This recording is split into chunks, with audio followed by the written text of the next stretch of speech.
2010, we had the figure of $50 million. That was actually donated by Tata Group to Harvard University. Come 2015, the figure is $100 million. And that is the gift which is given by Chandrika and Ranjan Tandon to New York University for their College of Engineering. The interesting thing is, both of them were not a student of New York University. At New York University, the president has the glorious job of being a storyteller. The faculty here is remarkable, as good as any in the world. The last 10 years, for example, 8 Nobel laureates. The students are the best in the world. So I get to go around and tell a story about what the faculty and the students are doing together. And at the moment, New York University is offering a unique form of higher education. The School of Engineering will be renamed now as New York Tandon School of Engineering in recognition of the Tandon's generosity and their belief in the school's mission and promise. The university has agreed to a challenge from the donors to raise an additional separate $50 million, which will be principally focused on scholarship aid. The first thing to understand about NYU is how it's distinctive, how it's different from every other university in the world. Because this notion of the global network university really sets us apart. So if you're a student on any continent, from New York City to Mumbai, and you're looking at NYU, the first thing you have to decide is through which doorway will you enter the university? And there are 3 different doorways. New York City, which is where most students choose to enter, Abu Dhabi, where we have a full campus, a full offering, and a wide open doorway, and Shanghai, where again we have a full campus, full offerings, and a wide open doorway. You enter, and when you enter the university, you have the full panoply of course offerings, including, for example, engineering, including computer science, including every offering you would expect at the university. But when you enter, you're not expected to stay in that place for your entire education. You can move to the other 2 doorway campuses, or you could move to 12 other campuses. So there are 12 campuses you can go to for a semester, full NYU campuses with quality education by NYU faculty, NYU offerings, fully integrated into your program. And when you add those 12 to the 3, we have 15 campuses on 6 continents. And you can circulate. It's an organic circulatory system. You can circulate among those campuses. When we began to develop this concept of the university, it was clear to us that one major discipline wasn't sufficiently present, and that was all that comes with a traditional polytechnic university, engineering. Engineering connected to a liberal arts education, so a broad-based education, not just a narrow education in engineering, but a complete education in engineering, and then with the overplus of the Global Network University, so that you could look at the issues in engineering through the various vantage points that being in different parts of the world give you. Looking at the profile of Chandrika Tandon, she is a member of the Board of Overseers of New York University's Business School, a member of the New York University Board of Trustees, and leads the New York University President's Global Council. A former partner at McKinsey & Company, she is chair of Tandon Capital Associates, a financial advisory firm she founded in 1992. And she's also a Grammy-nominated musician with an album, Soul Call, Soul Chants, and there was an album dedicated to Mahatma Gandhi with rendition of Raghupati Raghav Raja Ram in different ragas. Soul Call was nominated for Best Contemporary World Music in 2011. Her husband, Ranjan Tandon, is an engineer by training and a graduate of the Harvard Business School. He's founder and chair of Libra Advisors, a hedge fund that he founded in 1990. So, once again, this is believed to be the largest philanthropic gift by a member of the Indian American community, and the figure is $100 million. But beyond millions and billions, the precious and most valuable aspect is the spirit the spirit that cares, the spirit that is willing to share. So, Ranjanji, how this decision was taken, and was there any difference of opinion between the two of you about the figure or about where to contribute? No, there was no difference of opinion between Chandrika and myself. Both of us are very much in agreement. Our thinking is very congruent on this. We, Chandrika has been involved in New York University for a while, and I am from IIT Kanpur, so I love engineering. Chandrika also sees the need for future growth of engineering and the application of engineering to our society. So we've been very much in agreement on everything.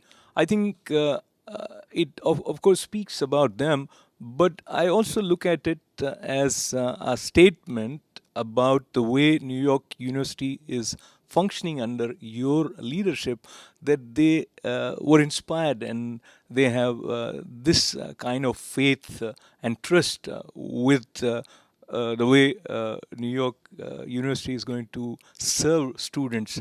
So, walk us through a little bit about the involvement of Chandrika Tandon with New York University, and about what is the vision which might have stimulated this idea in them. The wonderful thing about the Tandon's generosity and their choice to give this glorious gift and support to our School of Engineering, which now, of course, will be named the Tandon School of Engineering, is that they chose to do it because of what we are. They chose it because of the excellence they perceived here. They had no connection with NYU 15 years ago. They didn't go here themselves. Their children didn't go here. The connections began to build over the years because first Chandrika, and late, I don't want to get her name right. Yeah, I know.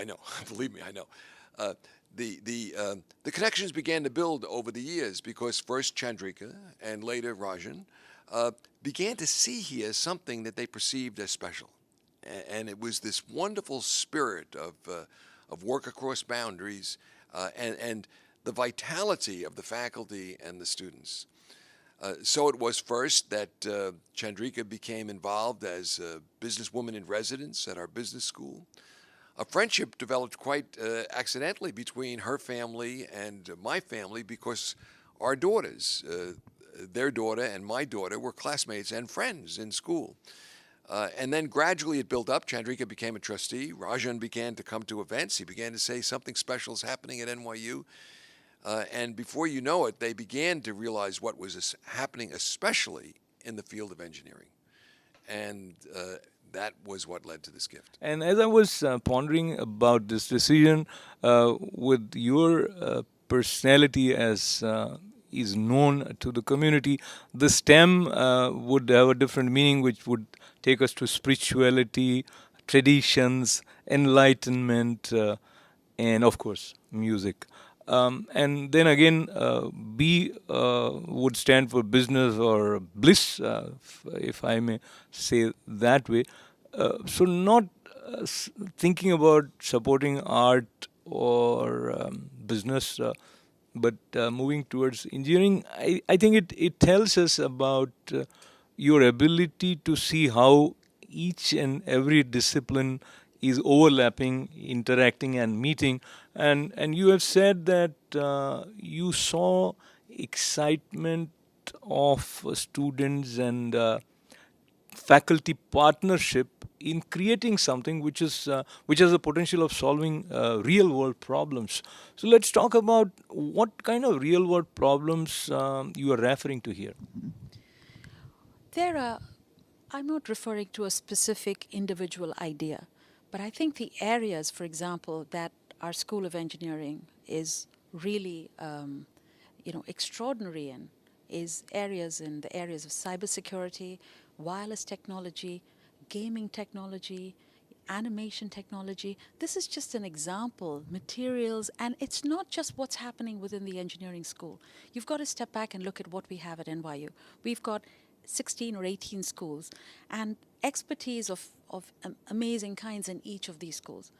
So with the Stern School of Business, you have a whole lot of on business management, the topic that you just raised. So there's opportunities to bring the two together about what's happening in engineering and the innovation. And when the kids come up with ideas, we can actually marry together the business skills that they need to make their engineering ideas come to fruition. Attridge School of the Arts, where we're the leading edge school in terms of arts and performing arts and music and drama and theater. And that school allows us to start to think about how do you really create music technology and how do you do some amazing things in that space of performing arts. Our Steinhardt School, I'm just naming a few examples. Our Steinhardt School is one of the leaders in education. And we've, for example, been training STEM. We've been giving STEM education to a lot of the high school teachers at the School of Engineering. So the possibilities and these to me are real world problems. The fact that we have in America a possibility to really train STEM teachers in high school is an extraordinary thing for the country. It's an extraordinary thing for New York. It's an extraordinary thing for our children that are in the schools. And then so to me, I'm just using 3 examples, but in our College of Arts and Sciences, which is one of our most important and largest schools, we have some extraordinary work being done in the space of cells, and we've got work being done with a whole lot of areas which are in the areas of basic sciences. And so then you bring together the thinking that's being done in basic sciences with the work that's being done in applied sciences. It's not about an individual idea. It is about really people coming together to make big things happen. And it's not just what happens within NYU. It's because many of these faculty members who are really world-class people are collaborating with others in other universities, in other industries. So we've got, and I think this is a really important question that the dean and John and our new president can talk to you a lot more about. I'm simply an observer watching what that great leadership has done. So, and the only other school I will mention in this context is our whole medical school, the Langone Medical School, which is world-class. And the whole topic of bioengineering is one of the most important topics for us. I mean, for example, in the engineering school, there's a program that deals with autistic children. And can you imagine the possibilities that if you can find mechanical and other solutions to deal with disabilities, we would have made a big difference in people's lives. And to me, that's very valuable. And when I went around to the engineering school, and when my husband and I both sort of started to think about it, we were really inspired by this possibility.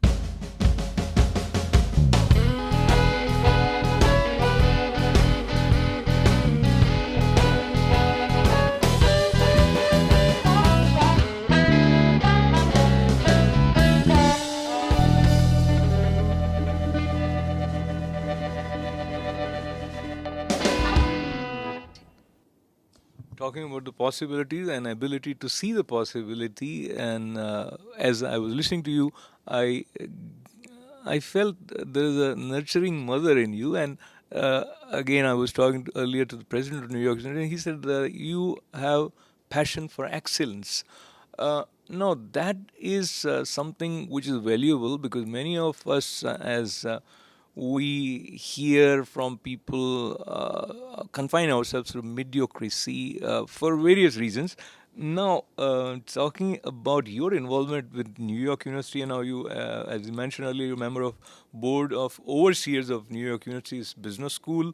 You're a member of the New York University Board of Trustees, and you also are leading the New York University's President's Global Council. So, being a part of New York University family, how this relationship started growing to the extent where you are very much identified, or rather you are one with New York University. So what is it that you feel has been enriching for you in the process of being with New York University and taking care of some of the aspects? I've been involved with the university now for 10 years, Ashok, in different roles, in different capacities, doing different jobs, serving in whatever way I can. At the core of everything is the great students. We have amazing students. They are awesome, and the possibilities of what needs to be done for them. We think about that a lot. And I think that's what inspires us. And the faculty who are doing such interesting things and are really trying to change the world in their ways and their own disciplines, that's inspiring for us. And then the overall theme that I would say, if I step back and all of this, is where you started, which is this passion for excellence. My husband and I are here because we believe in the NYU story. We believe that excellence is being built. We believe that even more excellence is going to be built at NYU, in many of the schools, and definitely in the engineering school. That's our hope. That's our prayer. Is it a guarantee? We don't know, but that's what we're betting on. So this is, you said so much of your resources. It is betting on a transformation. And by the way, the one other thing I want to say is, it's not our resources alone. As I say, with a small amount of money, however big this sounds, we are talking of a very large school and a very large potential and a very large problem, because we would like to get, big things happening in the school. So it is not about our money. It is about really the potential for other people to come together, whether it's a city or other donors, and everyone's minds and brains and money coming together, time, talent, and treasure coming together to make this better, to participate in the transformation story. So we are a small part of it. You say you're a small part of it, which might be true, and probably that is true. But when you look at it from the other side, people feel New York University is such a rich university and they have so many resources. So where do you felt that there was a need for this kind of gift? Just help us understand from the point of view of someone who is not familiar with the way universities function. The scale of operation of these universities is really extraordinary. I mean, and John, I don't know if you spoke to him, but John would always say, you place a great university in a place and it creates ripple effects all around it, in terms of a city, in terms of what happens around it. And it's not just what happens within a university in a point of time, in 1 year or 4 years. It's what happens for years later on. So to me and to Ranjan, the scale of NYU is what one of the attractions was. Moving from the scale to the name now, New York University Tandon School of Engineering, it is a nice gesture on the part of New York University. How did you feel about this? People are reacting in different ways. It's an honor, it's a privilege. I also want to say that the roots of the Polytechnic University of NYU Engineering is so amazing. It's such an incredible history, and such a great group of students have come out of it. So a lot of the challenge is going to be taking the old and building in the new. And I know we don't have a lot of time, but talking about global vision with New York University and Prime Minister of India talking about digital India, do you see these two overlapping somewhere? Digital India is where the government is really trying to deliver all the services through a digital platform, all the government services through a digital platform. I think this would be an interesting question for many of the faculty and the dean of the engineering school and other people to see whether they can participate and how they can participate. So I don't have a point of view on it. So real quick, moving towards the story of success to the emotional side of your relationship with New York City that has given all of us so much. How do you connect with New York on emotional level? I am a New Yorker. I've lived here for 37 years. I came here with $24. Everything I've done, my happy moments, my sad moments, most of my adult life has been in New York. The city has given me so much. I would be lost anywhere else. She's not just part of NYU's global vision. She is the chair of the Global Council, which is some of the most distinguished friends of NYU from around the world. And it was her concept. She chairs it. When the meetings occur, which is twice a year, she leads them. She's visited every one of our 15 campuses.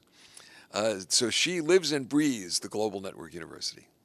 So now, help us understand how trustees are actively involved and in what way they contribute. And we are, of course, talking about Tandon. So, what would you say is it that, say, Chandrika brings on the table that is like an asset? The gift that the Tandons have given is glorious and will provide funds for faculty, for financial aid for students, for program. But there are two other gifts that come with it that although they're not monetary, could be said to be more important. The first is Chandrika and Rajan are people who've always stood in their lives for excellence. They stand for excellence, they understand excellence, and they're saying that this place, this NYU, this engineering school, is a place of excellence. That ratifies what we're doing. And the second gift that comes in addition to their monetary gift is the energy and wisdom that Chandrika brings as the primary family designate in the enterprise. She's been an enormously talented, insightful trustee, and day in and day out, she thinks NYU, and she helps us who are giving our lives to it to shape the school a better way. And I'm absolutely certain that's going to happen to the School of Engineering as well. How do you see the potential role which this gift is likely to play for New York University in general and for the students in particular?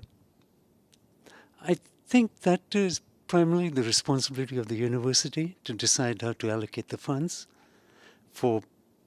But the entire objective is for faculty, for buildings, for curriculum, just to enhance the university. Just to build on Ranjan's point, the goal for both of us, and I think we both were joined in the objective that this should be an opportunity to create a real movement in the way the school operates. So it was really about creating a transformation. So whatever it takes, and we have amazing leadership at the university and at the school, and they'll figure out what to do. We would never want to second guess. I just want to mention here in your presence that we it's probably a coincidence, but the Dean of the School of Engineering of New York University at the moment also hails from India. And you got a chance to interact with him. Intensively, and I think he's a terrific person for you to talk to because he really has very good ideas, and he's a great leader. Coming back to this word excellence, and that is something which we often find that competition sometimes is taking away our real connection with that which we refer as pursuit for excellence. And you, as president of New York University, have so many things on your shoulders. Taking care of all the responsibilities, you managed to stay creative and a visionary. What is it that you would say is the secret of this ability? I'm a good noticer and a good storyteller. And when you've got a community like the NYU community, if you're very careful to notice what they're doing and think of its implications, in other words, where is what they're doing going to have us in 10 years? And then you can tell a story of that, and you test the story iteratively with them, and they say, oh, you got a little right here, a little there, and they believe the story, they tend to perform to the story. And I think that's the way to see the future, because we've got faculty that are creating the future and students that are going to live the future. I don't really set any plans.